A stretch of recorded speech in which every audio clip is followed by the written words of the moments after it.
time to answer the second part of the question that I posed last video. How strong is Aura Bellafiora?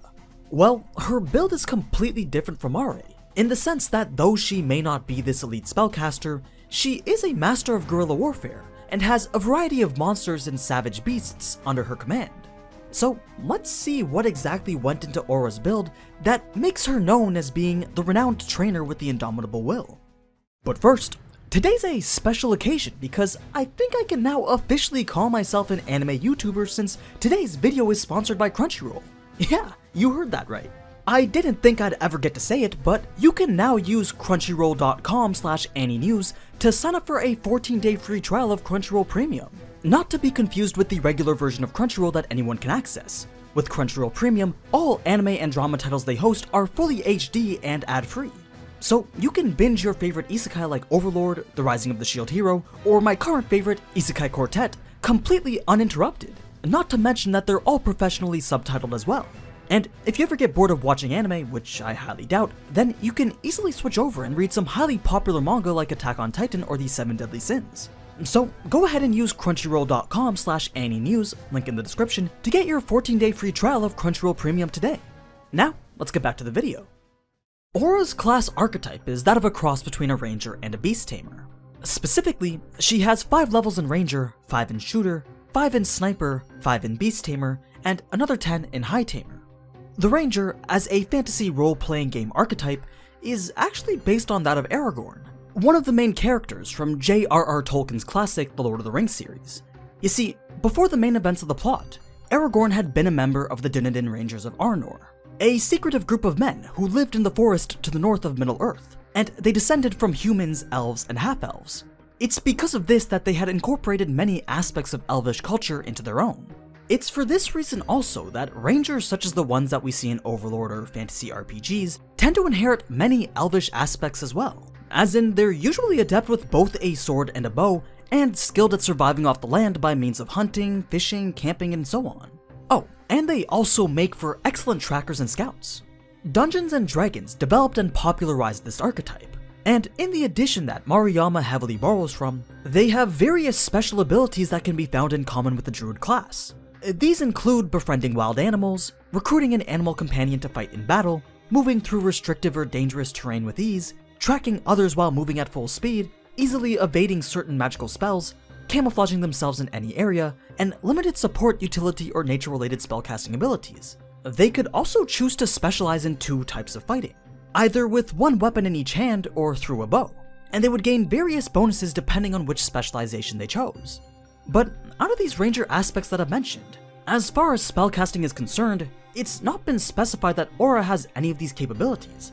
In fact, she actually has 0 magic attack. So for this reason, we'll ignore that aspect for now. It would also seem that Maruyama spun the ranger-based beast tamer skills into a different class, so we'll dig deeper into those a little bit later.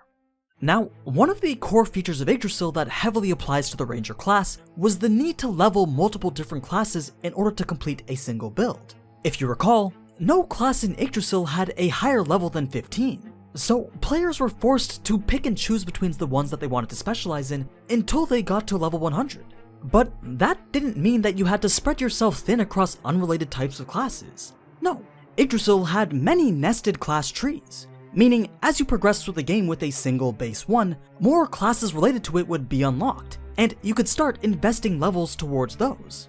The Ranger was one of these base classes, and every time a new class related to it was unlocked, you could become a more specialized type of Ranger, and you would gain new abilities or features related to the path that you were specializing in.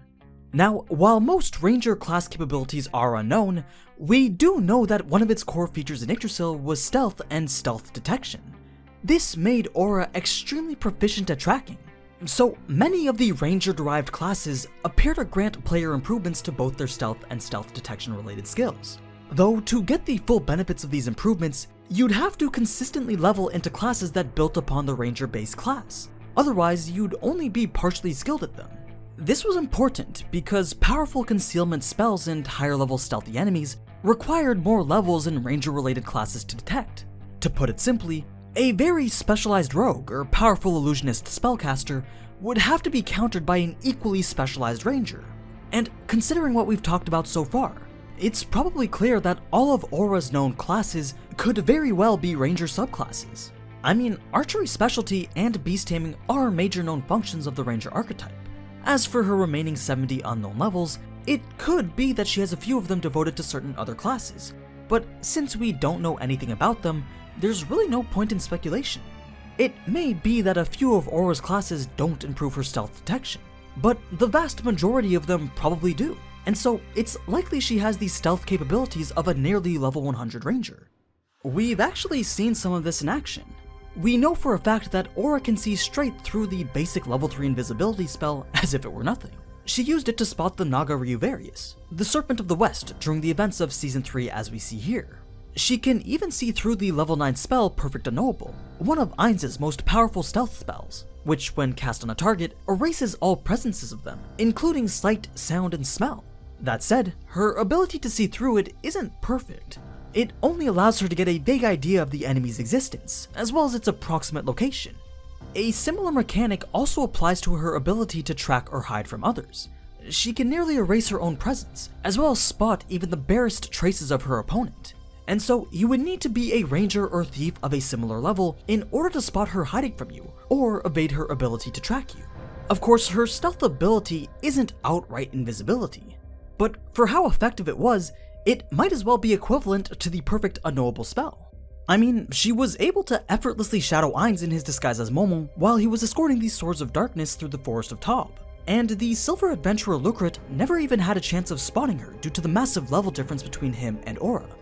Now, Aura's levels in Shooter and Sniper are definitely archery-related classes, or more specifically, given the relatively broad name, it's likely that these classes improve the user's effectiveness with multiple different types of projectile weapons, like crossbows, bows, guns, or whatever. Just look at Shizu Delta.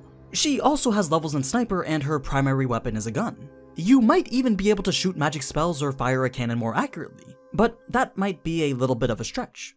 Anyway, knowing that Aura has Shooter and Shizu has Gunner, Sniper probably requires levels in some kind of advanced range classes like these before it actually becomes available. It's a more refined ranged class that would improve the user's ability to hit targets from extremely long distances. If you remember, the guild member Peroncino actually specialized in killing even level 100 players from over 2 kilometers away with a single powerful shot from his bow.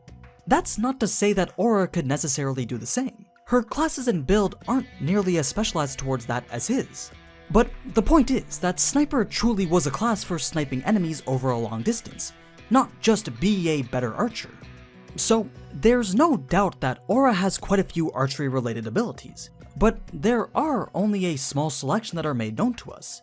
Out of the few that we are aware of, we have Shadow Piercing Arrow, which restricts her opponent's movements by pinning their shadow in place, Rain Arrow, which fires a large quantity of arrows to rain down upon a target, Galactic Shot, whose functionality is unknown but probably involves firing a powerful meteor-like shot with special properties, and then Sky Eye, a long-range observation skill that creates a disembodied eye that allows the user to spy on an area. Think Gaara's eye skill from Naruto. Aura had actually used it to watch over Ainz's fight against Shalltear. So if I had to guess, Sky Eye would be the perfect class skill for a sniper, as it lets them scout the enemy's position from a great distance away, whereas the other three are more for adding variety to the shooter's skill set. Finally, Aura has the 15 combined levels in Beast Tamer and High Tamer, which both grant the ability to tame and train wild animals or magical creatures into servants or pets. She could also buff them with various skills. This class probably required levels in another class, one like Druid or Ranger, that granted the player animal companions, and it expanded this small feature into its own class, improving its capabilities accordingly. It likely expanded the number of creatures that a character could recruit. For contrast, Mare only has 2 high-level dragons, while Aura herself has hundreds of creatures under her control, all of whom populate the 6th floor. While the majority of them are unknown, we know of 2 by name, Fen of the species known as Fenrir, and Quadrasil of the species known as Itzamna. There's also technically a 3rd known creature, though it's a bit of a spoiler, as it's one that she acquires from the New World during an arc that's not yet covered in the anime, so keep an eye out for that one. Anyway, Fenrir were a type of large magical wolf-like creature, named after the son of the Norse god Loki. In Yggdrasil, one of their notable abilities is to maximize their traversal speed over long distances by ignoring movement and terrain penalties. This effectively manifests as the ability to traverse effortlessly across land at will, with the ability to pass through plants and even the ground itself as if it were immaterial, if it's so desired. As a result of this, they made for quality mounts and trackers, assuming that you could tame them, that is, since they were also ferocious beasts. Itzamna, on the other hand, were gigantic chameleons with the power to manipulate lightning. They were also extraordinarily fast, primarily as a result of their 6 powerful legs, and just as you'd expect from a chameleon, they could also camouflage their presence. But let's get back to Aura. The taming ability itself seems to manifest as intimidating a creature into submission. The Beast Tamer would effectively project a wave of intimidating aura at the target, and the creature becomes so terrified that it can never even think of opposing the Beast Tamer ever again. Imagine it like how Hilma was reacting to Aura at the end of Season 2. Now, how long it takes or how powerful of a foe that it will work on seems to depend on the level of the Beast Tamer. It's also possible that the quantity or total combined power of controlled animals at any one given time might be limited by the strength of the Beast Tamer, though it's very likely that the player could stockpile as many creatures as they wanted. This would come at a cost though. Permanent allied creatures in Yggdrasil accrued upkeep costs, mainly food in the case of animals and beasts, and we can see this feature across Nazarick. I mean, after all, Aura isn't the only one with servants under her command. Shalltear has her vampire brides and Demiurge has his demon lords. However, neither of those were acquired directly through a class skill of theirs like Aura's Beast Tamer. You see, it was a general rule in Yggdrasil that permanent allied NPC creatures required upkeep, whereas any temporary summons were free. For instance, the majority of the servants of Nazarick, who were not custom-created NPCs like the Floor Guardians, were known as mercenary vassals, beings created by obtaining a magical contract item that summons a permanent servant under your control, which you can then use to attack other players or defend your guild base. This was how Shalltear's vampire brides and Demiurge's demon lords were acquired. They accrued daily upkeep costs, in addition to requiring a large amount of initial Yggdrasil gold in order to create. But it was still one of the most popular ways of creating a permanent servant. Summon spells, on the other hand, costed mana, or they used class or race-specific summon skills. Though these skills and spells had usage limits, and only one could be active at a time. So you could either have a single powerful summon or a group of weaker summons at any given time. Now, in contrast to how permanent summons were limited through gold, these summons were limited by time and quantity, making them temporary. For example, Demiurge's demon lords, which are permanent since they've been summoned through a mercenary vassal, can also be summoned through his class skills, meaning he could summon multiple identical copies of them if he wanted to. The reason why I'm telling you all this is because the Beast Tamer class was like a mix of these two approaches to gaining servants. The beasts were permanent like the mercenary vassals, but they didn't require any gold to upkeep. Instead, it required a specific class or race like the temporary summon spells, making their limitation being that it took precious levels away from your build and restricted your potential allied creatures to a narrow range of what's likely just animals and magical beasts. It's doubtful that they could acquire entities like plant creatures, fairies, or even elementals. Now, you might be wondering, why bother spending so many levels to create a powerful beast tamer if you could just throw a little bit of extra cash at the problem and get just as good of a powerful magical beast via a mercenary contract? Well, part of it was because a significant portion of the game was tied very heavily to its economy in a hyper-realistic manner. And what I mean by that is that unlike many MMOs, which suffer from inflation as players stockpiled millions of currency, Yggdrasil was filled with what you could call gold sinks. Pretty much everything you did required money, and anything that you could do for free by specializing in some specific class or race could also probably be imitated by spending money. For instance, every spell could be turned into a scroll, which would grant any user, even non-spellcasters, the ability to cast it without the expenditure of mana. Many spells could also be turned into wands or imbued into staffs, and then be casted multiple times, not just once like with scrolls, meaning that if you wanted to, you could store an entire army of thousands of creatures into a single wagon filled with scrolls that summon monsters. Another example is that gear wasn't permanent. You would drop it if you died, and they took damage as it was used. That being said, money was the easiest way to repair or buy new gear. So basically, you could spend your way out of any problem. Therefore, in a way, the Beast Tamer class was also very useful for saving gold, since it let you put the spend that would normally go towards NPC summoning towards something else. Of course, you weren't just getting cheap creatures from the Beast Tamer class. It also granted the user the ability to enhance and buff allied beasts. This comes down to another general feature of Overlord's class balance. Just because you can imitate most capabilities with gold doesn't mean that those capabilities will be at full power. Spells scaled in power both with respect to the skill of the caster and the level of the spell. Spells cast through items would generally be in their weakest form by default. It didn't matter if the person using or making them was an extremely high-level caster. For instance, if Ainz was to cast his signature, Grasp Heart, it'll likely kill an opponent with high resistances, whereas a scroll that contains that same spell probably wouldn't. Similarly, there's no way to truly imitate the full range of capabilities of a beast tamer without being a beast tamer yourself. And while it's not clear what exactly a beast tamer can do to power up their allies, they do have a lot of buffs that they can give. But so far currently, we know of only one ability that they do have, and that's an unnamed skill that modifies their breath to produce supernatural effects. Put simply, Aura's breath can manipulate the mental state of nearby targets, creating various buff and debuff effects. This could very well be the core class ability of the Beast Tamer, and the primary way in which they enhance their animals. Or it could just be one of many such skills they have. But based on the information that we've been given, it seems to be an at-will ability, with no limit on the number of times it can be used per day. It has a maximum range of about 10 meters, depending on the effect that the user wishes to create, though it can also be massively expanded in combination with other skills. Now, one effect that we know for sure comes from this breath is fear, which causes those afflicted by it to cower from the user, in addition to taking significant penalties to all other actions. That said, given the description of the breath skill, it can probably inflict other mental status effects, such as panic, charm, confusion, nausea, stunning, or whatever. It might even be able to control the user's mind and make them see or hear things that aren't actually there. But that's not to say that it can't be used to grant buffs either. It can also likely inflict positive mental status effects such as morale boosts. Exactly how powerful these positive and negative status effects are though, aren't quite known. But I could see it being quite OP if this type of skill has a high success rate against similar leveled opponents. It's actually been theorized that Aura uses this skill in Ainz's battle against Shalltear.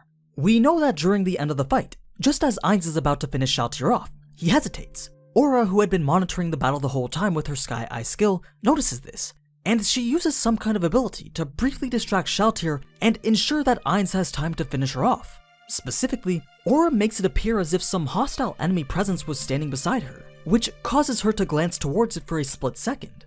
I mean, her breath is the only known mind-affecting ability that Aura has, and since we know its range can be enhanced to extremely long distances, then it's highly plausible that this is exactly what happened here.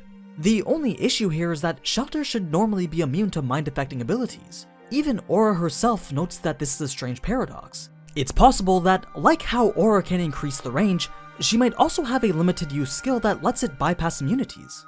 A more likely theory though is that immunity in Yggdrasil and the New World means slightly different things.